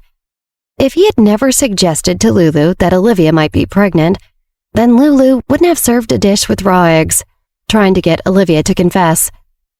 Hey, I think there's something you should know about dinner. Sven hesitated. That misunderstanding? I'm pretty sure Lulu set that up on purpose. Chris stopped and turned to his friend. What? Why would she do that? Sven ran his hand through his hair uncomfortably. I kind of maybe accidentally suggested to Lulu that Olivia might be pregnant with your baby. Chris's mouth fell open in shock. He looked straight at Sven, unable to believe what he was hearing. What the hell? I didn't mean to tell Lulu. Sven held his hands up in defense. I just wasn't thinking. Why did you think she was pregnant in the first place? Chris stammered. For a moment, his heart stopped. What if she really were pregnant? He wasn't ready to be a father. Then Chris remembered something very important. He and Olivia had never slept together. I just thought, she was nauseous and dizzy, and then the family doctor was called, and he told her to rest. Sven trailed off. I guess I just got ahead of myself. Yeah, you did, Chris asserted, letting Sven know there was no possible way Olivia could be pregnant. Okay, well, good. Sven shifted awkwardly. I'm sorry. It's okay. Chris furrowed his brow. But why would Lulu do something so malicious towards Olivia? Sven clucked his tongue.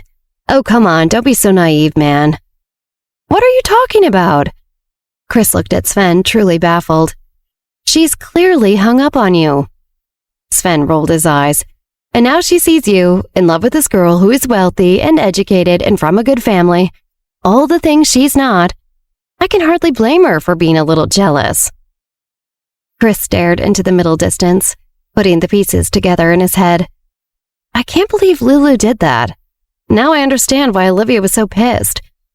He looked up at his friend. Do you think I was being a jerk? Sven smirked back at his friend. Knowing you? Probably. I have to go see Olivia. I have to make things right. Chris turned on his heel to leave, but Sven grabbed him by the arm. No, give her some time to cool down. He held Chris's arm, keeping him from running off. Let her take the night to herself, and tomorrow you can go apologize, trust me. Okay, you're right. Chris took a breath. He knew deep down that Sven made a good point, but he also knew he wouldn't be able to sleep if he didn't make things right with Olivia tonight. The boys walked together in the courtyard a while longer before deciding to turn in for the night. Chris watched Sven walk off towards his room, making sure he was completely out of sight, before Chris changed routes, heading directly to Olivia's room. Outside of Olivia's room, Chris hesitated a moment, Sven's words of warning ringing in his ears. But he shook it off, knocking on the door quietly. Who is it? Olivia called from within. Chris pushed open the door slowly so as not to startle her. But it was Chris who found himself startled when he opened the door to reveal Olivia, standing in the middle of the room, brandishing a small silver pistol. On the bed sat an open wooden pistol case. This was the gift Olivia had received from Duke Lee and her cousin, Jed Park. She had opened it later that same night when they had visited her and her mother in New York, and was surprised to see the tiny, handcrafted pistol staring back at her. She had guessed that was what they had given her, but something about holding it in her hands felt weighty and powerful. But she was also intrigued. She had to admit that a pistol wasn't the worst idea for her to have with her. After all, she seemed to make more and more enemies every day, and if her time at the Perry Manor had taught her anything, it was that her enemies were often carrying and concealing themselves. Since receiving the pistol, Olivia had decided to take it everywhere she could. She was glad when Chris announced they would be taking a private jet to London. That way her bags would not have to be checked by the security at the airport. Olivia smiled now, seeing the look of terror on Chris's face as he stared at her with the gun in her hand. Can I help you? She asked without lowering the pistol. I just came to see how you're doing. Chris found himself suddenly very nervous seeing Olivia holding a weapon while he didn't know where he stood with her. I'm doing fine. You can go now. Olivia lowered the gun to her side but kept it tight in her hand. Chris swallowed, then entered the room, closing the door behind him. I'd like to say, if I may, I was hoping we could talk a little. Why don't you find Lulu? I'm sure she'd love to talk to you, Olivia sniped, walking over to the side of the bed and securing the pistol back into its case, carefully locking it, then slipping the key into her pocket. I don't want to talk to Lulu. I only ever want to talk to you. Chris stared Olivia down. He meant this with all his heart, and he would do anything to convince her of that. Olivia eyed Chris, not sure if she could trust him after seeing how he reacted in front of Lulu. I know I've been a jerk. Chris took a step closer to Olivia, but she took a step back in response. He sighed. I have these trust issues, and sometimes I act like a big baby. Chris took a seat on Olivia's bed, looking up at her. You know, my mom died when I was little. They say she died of an unknown illness, but I think that's bullshit. Olivia turned her attention to Chris. It was rare that he ever shared his personal life with her. I know it was Ashley Jones that was really behind her death. Of course, no one else believes me. Chris looked down at his hands. You know, my dad married Ashley on the anniversary of my mother's death, just 1 year later. Chris let out a laugh, trying to stop himself from crying. Olivia felt a pull towards Chris. She wanted to take him in her arms, to comfort him, to tell him she believed him and she would take care of him now. But she stopped herself. She refused to keep forgiving him so easily when he continued to constantly play with her emotions. My grandfather was really the one who was there for me during that time. And now Lulu is the only one taking care of him. Chris looked up at Olivia, hoping that something he was saying might be reaching her. It's hard for me to go against Lulu because of the role she played in my grandfather's life. No matter what happened between her and I, no matter what her feelings are towards me or mine towards her, I will always be grateful for her help when it comes to my family. Olivia struggled internally. She completely understood where Chris was coming from, and it broke her heart to think of him as a lonely little boy, suddenly living in this huge house with no mother. But she also couldn't abide by Lulu's treatment of her, and she hoped Chris wouldn't either. Just as she was about to open her mouth to speak, Chris continued, But I know you're right about Lulu. Olivia looked at Chris, pleasantly surprised. I know she pulled that stunt at dinner on purpose to taunt you. I'm sorry I didn't believe you. Olivia let a small smile creep across her face. It's okay. They stood there for a moment, just looking at one another, neither of them sure where they stood. Finally, Olivia spoke up. It's getting late. I should probably get to bed. Chris reached out then and held Olivia's hand in his. He looked up at her, eyes full of longing and sadness. Please let me stay, Chris whispered. Olivia's eyes went wide. Was Chris Jones really asking what she thought he was asking? I don't want to sleep alone tonight. Olivia's voice was firm, a note of finality lacing her words. Chris, you need to leave.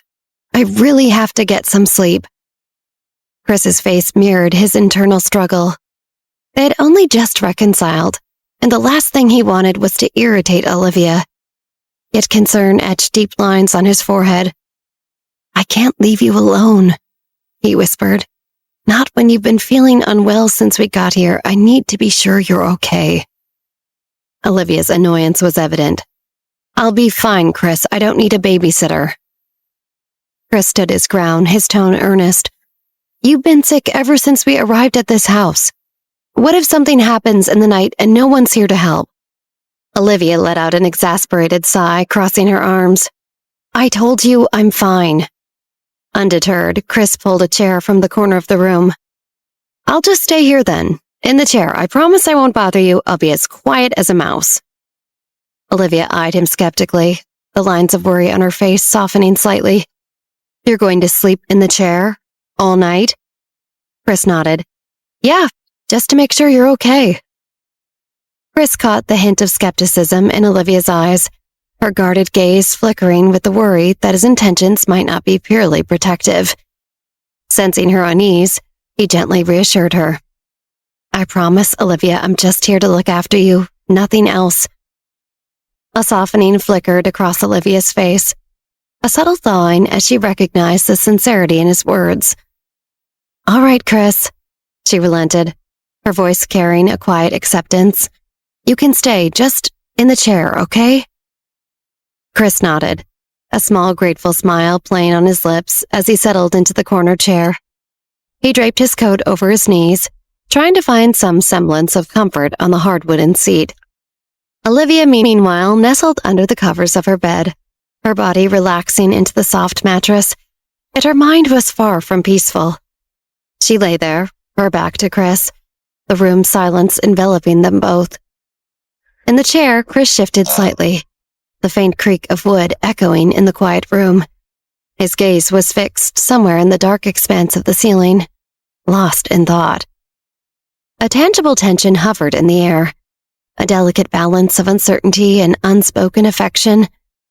Olivia's breaths were slow and steady, but her mind raced with a whirlwind of thoughts about Chris's presence in her room. Olivia's thoughts swirled relentlessly. Lying in her bed, she felt a confusing blend of emotions. Why am I feeling like this? She wondered, her mind grappling with an unexpected annoyance. I wish Chris was here beside me, not sitting on that uncomfortable chair. The thought surprised her with its intensity. To just fall asleep in his arms, to feel safe and cared for. She chided herself for the notion, yet the yearning lingered, a silent whisper in the back of her mind. Meanwhile, Chris, in his makeshift bed, was caught in a similar torrent of thoughts. I wish I could be next to her, he mused, the desire echoing through him. Just to be close, to make sure she's really okay. But a deep respect for Olivia's boundaries held him back. No, she needs her space. I can't just impose what I want on her. His thoughts were a mix of longing and restraint, a delicate dance between his desires and his attempt at restraint. To push his torn thoughts aside, Chris broke through the silence of the room. Olivia? He began, his tone serious yet infused with a hint of excitement. I'm planning to take you to meet some of the elders of the most influential families tomorrow. Olivia turned slightly towards him, her surprise evident even in the dim light. Chris continued, It's a chance for you to help elevate the reputation of your family. His words echoed in the quiet room, leaving Olivia momentarily stunned. She had come to London with a similar intent, yet she hadn't anticipated Chris's support. A warm gratitude bubbled up inside her. Thank you, Chris, she said softly, her voice tinged with a mix of appreciation and disbelief. Good night, Olivia, Chris replied, his voice now carrying a soothing, almost lullaby-like quality. Within moments, the rhythmic sound of Chris's steady breathing filled the air, indicating he had succumbed to sleep. Olivia, on the other hand, found herself wide awake. As Olivia lay there, enveloped in her thoughts, she couldn't help but notice the peaceful, rhythmic snoring from Chris's corner. It was a sound so content and carefree that it irked her slightly. Of course he's fast asleep, while I'm here wide awake, she mused with a mix of annoyance and amusement.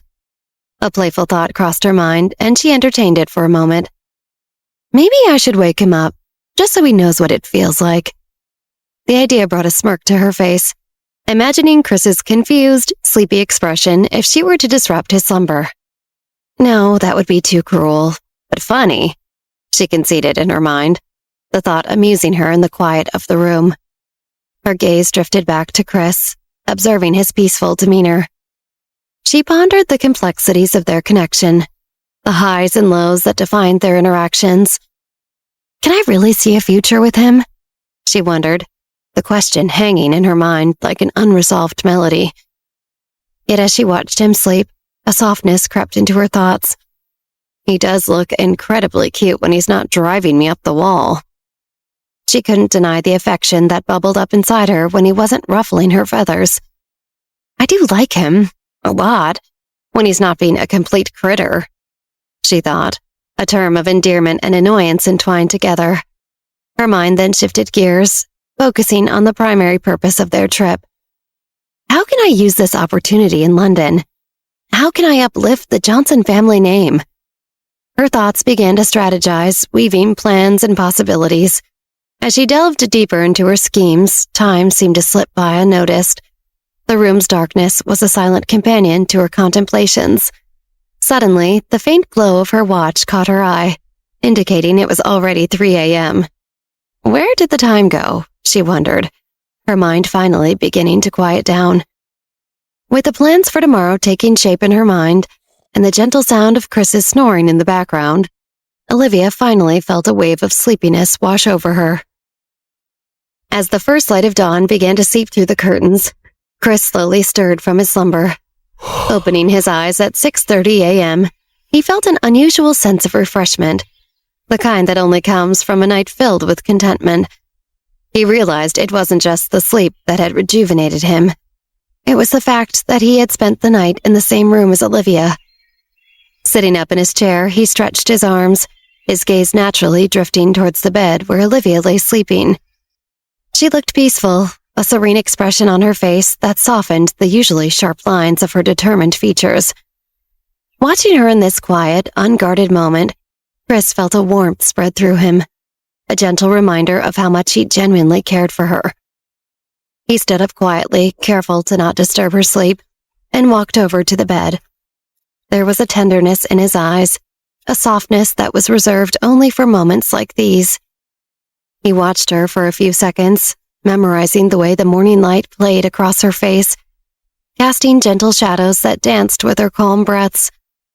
Leaning down, Chris gently pressed a soft kiss on Olivia's forehead, a silent expression of his affection.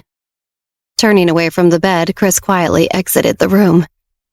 As Chris wandered through the ornate hallways of the Jones family estate, he spoke his thoughts aloud. Need to help Sven with those gifts for Olivia. Can't have her meeting those bigwigs without a little something.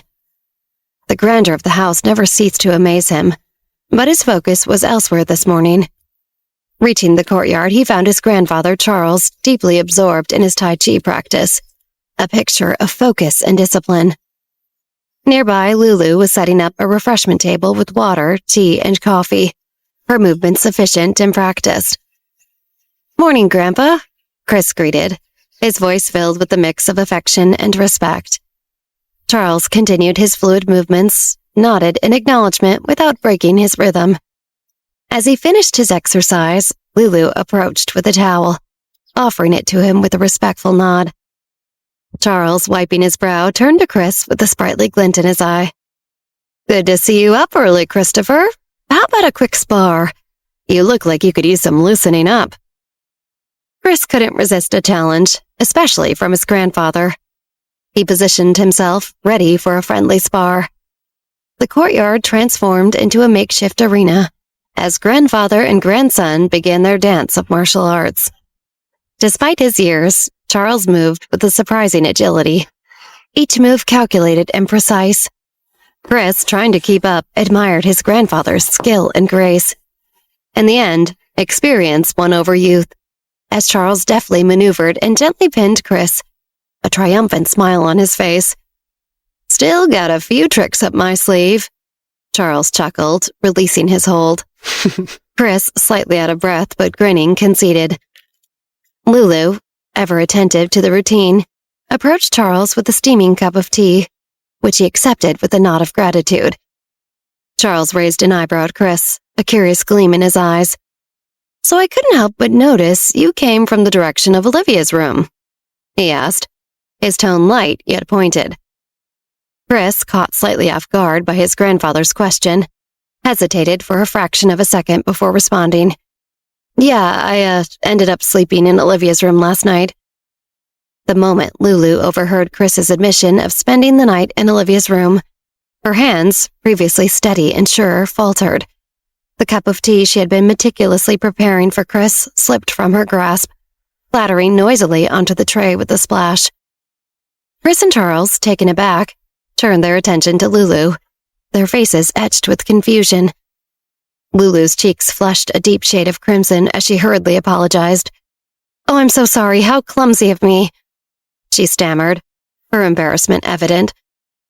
As Lulu busied herself with cleaning up the mess and preparing a new cup of tea, her mind was a whirlwind of emotions. How could she let Chris sleep in her room? She thought indignantly, her heart pounding with a mix of jealousy and indignation. If only I had the chance to share a room with Chris. Her thoughts continued to turn as she battled her inner turmoil. Olivia doesn't deserve him. She doesn't appreciate him like I would. Lulu's grip tightened on the teapot, her jealousy simmering just beneath the surface. She's just using him and he's too kind to see it.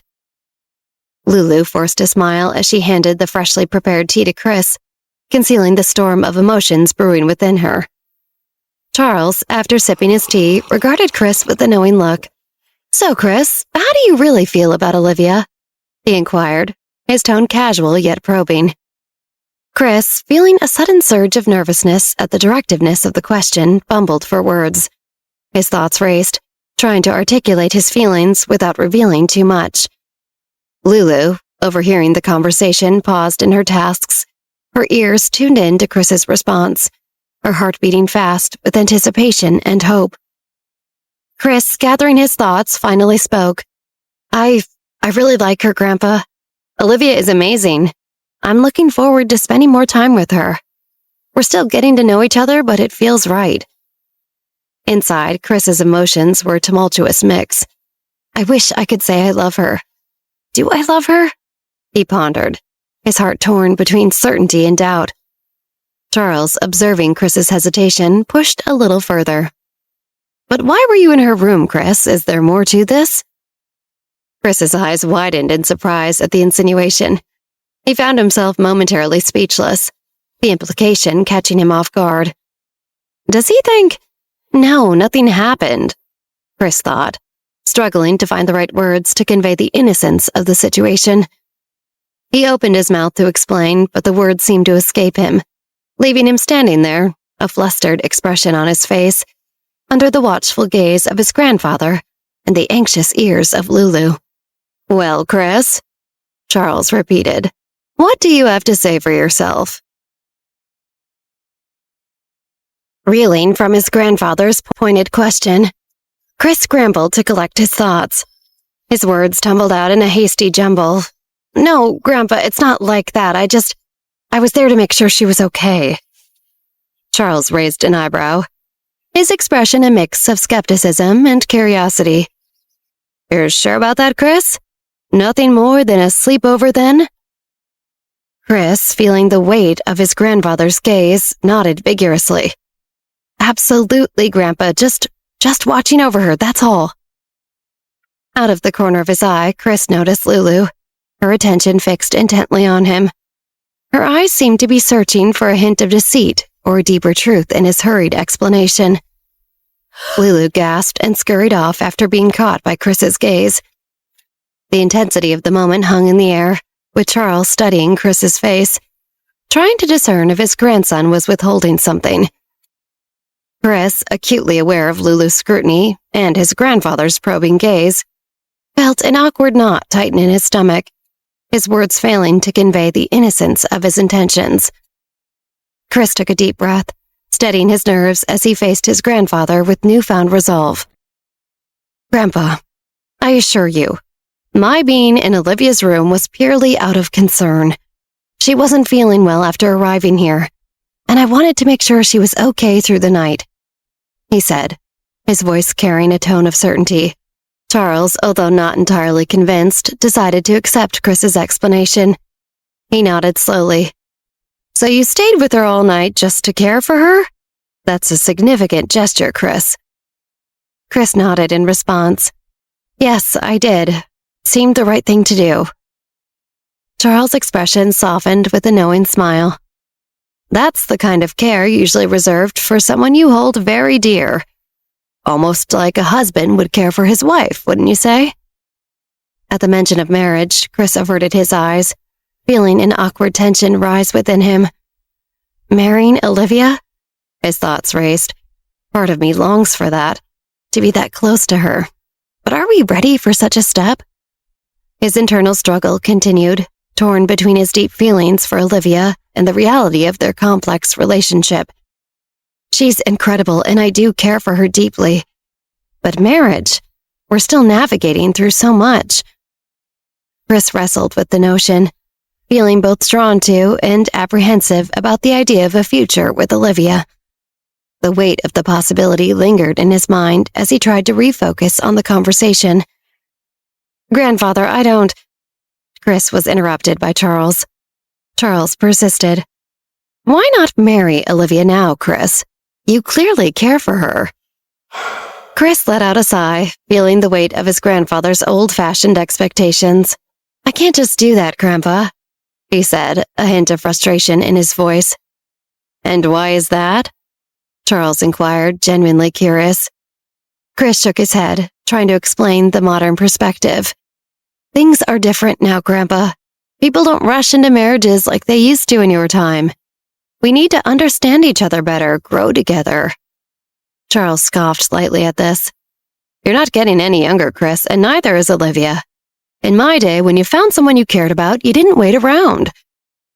Chris attempted to clarify his stance, trying to make Charles see his perspective. Grandpa, it's not about our age. It's about truly knowing and understanding each other, he explained, hoping to convey the importance of emotional readiness. Charles, however, remained unconvinced. But Chris, if you're already arranged to marry her, why does time matter? You'll have your entire lives to get to know each other once you're married, he argued, his voice laced with a hint of traditional reasoning.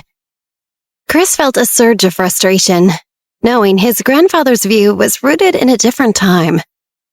But that's exactly it, Grandpa. I want to go into marriage already knowing my wife, understanding her, not just learning about her after we're married, he insisted, his voice carrying a mix of passion and exasperation. Charles shook his head, still struggling to grasp Chris's point of view. I see your point, but in my day, we didn't have the luxury of time. Arranged marriages were about forming alliances, not finding love. You're lucky to have both. As Chris listened to his grandfather's words, his mind wandered into a deep internal dialogue. Do I really need to be in love with Olivia to marry her? He pondered. It's nice liking her and being around her, and there's definitely something there. But with our future marriage being a strategic move for our families, does love really have to be part of the equation?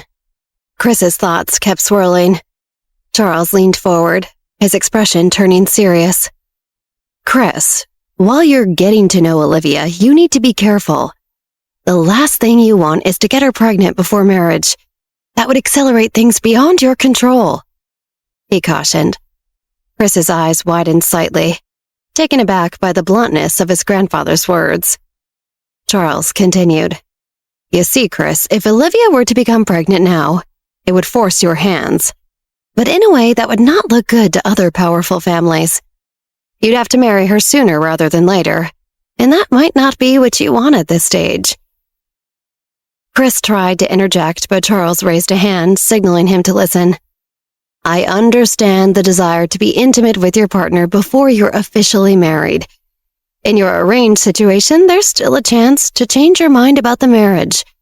But once you're married, especially with a child, you're in it for life. Chris felt a mix of shock and discomfort at the directness of the conversation. Grandpa, he stammered, struggling to find the right words. Charles continued undeterred. I know these are modern times and you young people think differently, but certain consequences remain the same. A child would bind you to Olivia permanently, closing any small window of choice you might still have. Charles, pressing further into his point, added, and remember, Chris, having a child with Olivia now before marriage, it would change her in a way. She wouldn't be the same Olivia you know now. Her body could... Feeling overwhelmed by the conversation's direction, Chris quickly interjected, eager to shift the focus. Grandpa, actually, I have plans today to introduce Olivia to some influential families here in London.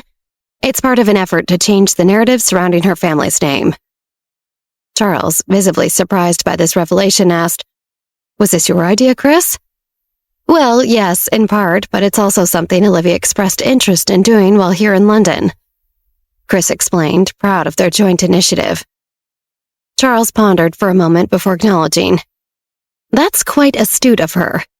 Olivia seems to be an incredibly smart young woman. Chris nodded in agreement. She really is, Grandpa. Olivia is always 10 steps ahead of everyone. She thinks things through meticulously. Reflecting on Chris's words, Charles gave him a firm look. Then don't mess things up with her, Chris. It sounds like she will be a valuable addition to our family. Her intelligence and foresight could be great assets. Charles, not quite done with the earlier topic, redirected back to Chris's stay in Olivia's room. Did you two sleep in the same bed? He inquired, a hint of curiosity in his voice. Chris, caught off guard by the blunt question, hurriedly clarified. No, Grandpa, I slept in a chair in the corner of the room. That was very polite of you, Chris, to give Olivia her space like that. Charles commented, nodding approvingly. Then in a more probing tone, Charles asked, "But did you want to sleep in the bed with her?" Chris felt his cheeks redden with embarrassment at the directness of the question. He fumbled for words, not quite sure how to respond. Not letting up, Charles continued, "And what about Olivia? Do you think she might have wanted to share a bed with you?" Chris, now visibly uncomfortable, shifted his stance. He wasn't used to discussing such personal matters, especially with his grandfather. He struggled to maintain composure, unsure how to navigate his grandfather's continued infatuation with him and Olivia. Lulu re-entered the courtyard, her arms laden with the tray of snacks. Her expression faltered as she caught snippets of the ongoing conversation about Chris and Olivia sharing a room. Why does she have to be the center of attention even when she's not here? Lulu thought bitterly, her internal dialogue seething with jealousy. Maybe if she just disappeared, things would go back to normal. The thought lingered dangerously in her mind. Could I make her disappear? Snapped out of her sinister thoughts by Charles' next comment, Lulu almost dropped the tray. "Olivia is quite an attractive girl, Chris. I can understand the temptation to want to share a bed with her," Charles said with a knowing look. Chris, mortified by his grandfather's bluntness, quickly interjected, "Grandpa, I think we've discussed this enough. I really don't want to continue talking about Olivia and me in this way." Lulu, still holding the tray, couldn't help but feel a twisted sense of satisfaction at Chris's discomfort. It served as a small, vindicative consolation amidst her growing resentment towards Olivia. Charles, sensing Chris's discomfort, decided to respect his wishes and end the conversation. "All right, Chris, I understand. Let's not dwell on it any longer," he said, shifting his tone. "I'm just happy that you found a suitable future wife. Olivia seems to be a perfect match for you." He then glanced at Lulu, who was quietly setting the tray down. "You know, Lulu would also make a great wife for someone. Perhaps it's time I started looking for a suitable partner for her as well." Lulu's eyes widened at the unexpected mention of her marital prospects. She felt a surge of discomfort at the thought, her gaze inadvertently drifting towards Chris. "No, sir," Lulu interjected quickly, her voice a mixture of loyalty and longing. "I would much rather stay by your side and continue working for you." Chris, who had been observing the exchange, noticed the way Lulu looked at him. Their eyes locked for a brief moment, and Lulu's cheeks flushed with a deep blush. She quickly averted her gaze, trying to mask her feelings, but the brief connection did not go unnoticed by Chris. Lulu's mind wandered into a realm of wishful thinking, her internal dialogue yearning for a different reality. If only Chris could see me as more than just his grandfather's maid. He did once. If only he could see the potential in me as a partner, she thought wistfully, her heart aching with unrequited longing. Each time she saw Chris, her heart fluttered with a mixture of hope and despair. He's everything I've ever wanted in a partner. Caring, loyal, and genuinely good-hearted. But to him, I'm just part of the background, part of this grand estate. Lulu's thoughts often drifted to the what-ifs. What if I was more than just a maid in his eyes? What if he looked at me with the same warmth he showed Olivia? Could there ever be a chance for me in this world? Lulu couldn't help but hold on to a sliver of hope. Maybe, just maybe, one day he'll see me. Really see me. Lulu's questions and daydreaming were abruptly cut short by Chris's voice. "Lulu, I've always respected you and valued the care you provide for my grandfather," he said earnestly, his gaze steady and serious. But then his tone shifted, becoming more stern. "However, I need you to respect my relationship with Olivia. It's important that you understand your actions towards her are not acceptable. Olivia is important to me, and any harm directed toward her is unacceptable." Lulu stood frozen, the words echoing in her ears as she stared at Chris, her expression a mix of shock and fear. The realization that she had been caught, that her concealed feelings and actions were now exposed, sent a chill down her spine. How does Chris know how much I hate Olivia?